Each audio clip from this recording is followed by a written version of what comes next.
শুভ সকালের শুভেচ্ছা রইলো বন্ধুরা। দেখো একটা নতুন দিনের ব্লগ শুরু করলাম। তো এই ব্লগটা হলো যেদিন মায়ের মন্দিরে পুজো দিতে যাচ্ছিলাম তো ওই দিনের।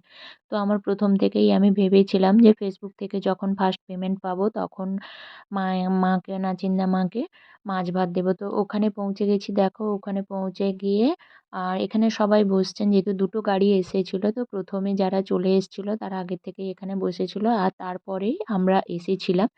তো কেন বলো তো? যেহেতু ছোট বাচ্চা ওকে ঘর থেকে খাইয়ে রেডি করে আসতে হবে। তাই জন্য আমি একটু দেরিতেই এসেছি।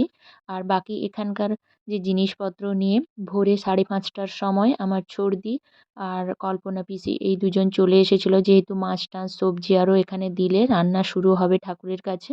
তো তাই জন্য। তো যাই হোক দেখো এখানে পৌঁছে যাওয়ার পর মোটামুটি একটা প্যান্ডেল হচ্ছে দেখলাম। তো প্যান্ডেলটা হচ্ছে রাস উৎসব হবে বলে প্যান্ডেলটা হচ্ছিল। তো ওখানে ছিল আমার কাকুর মেয়ে। তো ওকে বললাম, "তুমি একটু ফোনটা ধরে দাও, কিছু ভিডিও করে দাও।" যাই হোক এই শর্ট, শর্ট ক্লিপের ভিডিওগুলো এর আগেও দিয়েছি। তো এখন দেখো মায়ের ভোগ নিবেদন হচ্ছে। তো ভোগ নিবেদন হওয়ার সময় এই দরজাটা দেখো বন্ধ করে দেওয়া হয়েছে। আর এই যে সামনের দরজাটা দেখলে এটা কিন্তু পুরোটাই রূপোর দরজা। আর যাই হোক এপাশে ছিল রাধাকৃষ্ণের মন্দির। তো ওই মন্দিরে গেছিলাম। পুজো দিয়ে মোটামুটি ঘরে চলে এসেছি এখন। ঘরে ফেরার পর সমস্ত প্রসাদ আরও সমস্ত কিছুটা খালি করে ফেলেছি। তো খালি করে যারা ঘরে ছিল তো ওনাদেরকে খেতে দিয়ে দিয়েছি। আর বাকি প্রসাদ আমাদের যে পাশের ঘরগুলোতে বিতরণ করব বলে প্রসাদগুলো রেডি করছি।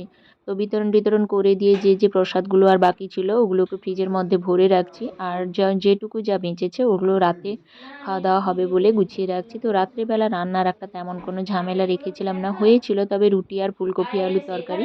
কিন্তু যারা ভাত খাবে তাদের জন্য এই তরকারিগুলো থেকে গেছিলো। যেহেতু অনেক বাসন-কুসনগুলো ওগুলো তো পরিষ্কার করতে ধুতে হবে।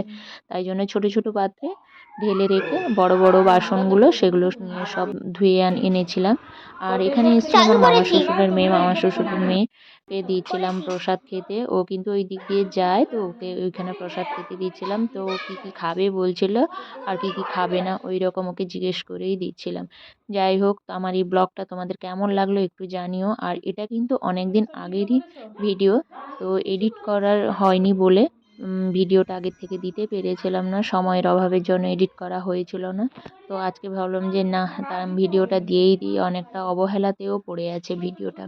তো যাই হোক তারপরেই দেখো এইসব ঝামেলা পেরোনোর পর রাত্রে ছিল কুচু বাবার জন্মদিন। আজকের দিনটাই কিন্তু কুচু বাবার জন্মদিন ছিল। তো রাত্রে একটু কেক কাটা হবে বলে ওখানকার প্রস্তুতি আছে।